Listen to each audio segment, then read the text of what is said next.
La plateforme associative Les Jeunes Leaders du Congo s'active dans la recherche des solutions aux questions liées au développement de la jeunesse qui représente une part active de la population congolaise. Ici, par visioconférence, cette plateforme, bénéficiant de l'expertise des acteurs évoluant dans les secteurs de l'économie, la politique, la société civile et les médias, a tenu les 7, 8 et 12 août une conférence internationale dénommée Influence première édition.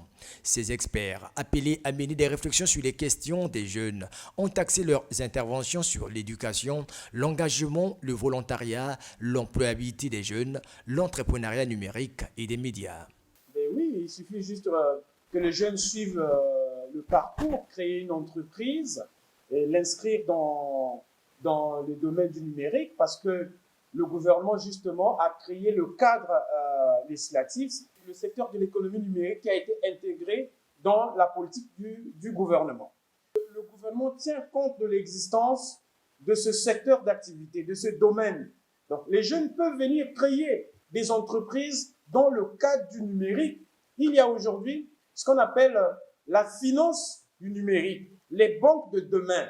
Tout est sur Internet. Il suffit juste de savoir dans quel domaine il faut entreprendre.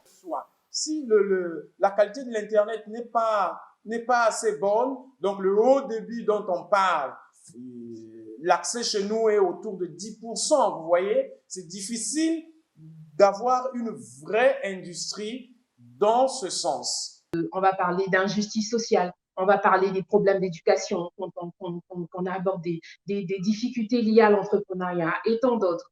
Et toutes ces problématiques, en fait, sont des mots qui minent la jeunesse et qui constituent un frein au développement de la jeunesse. D'où il est important pour les jeunes de s'engager parce qu'il est important pour eux de mener à bras le corps leur propre combat pour revendiquer, parce que personne ne pourra mieux qu'eux-mêmes revendiquer les problèmes qui sont les leurs, les problématiques qui sont les leurs et les expliquer avec leurs mots, leur sensibilité.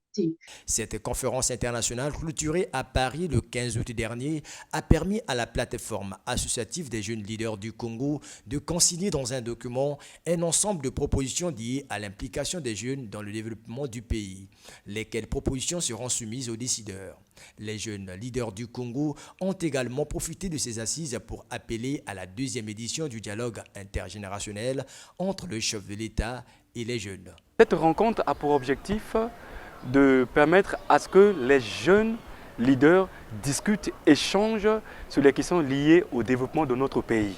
Donc, après avoir échangé et discuté sur les questions liées au développement de notre pays, ressortira de ces échanges, de ces rencontres, Influence, Conférence internationale des jeunes leaders du Congo, des propositions que nous allons soumettre à chaque fois auprès des décideurs. À travers ces assises, les jeunes leaders du Congo s'inscrivent dans la démarche de faire entendre la voix de la jeunesse pour le développement du pays.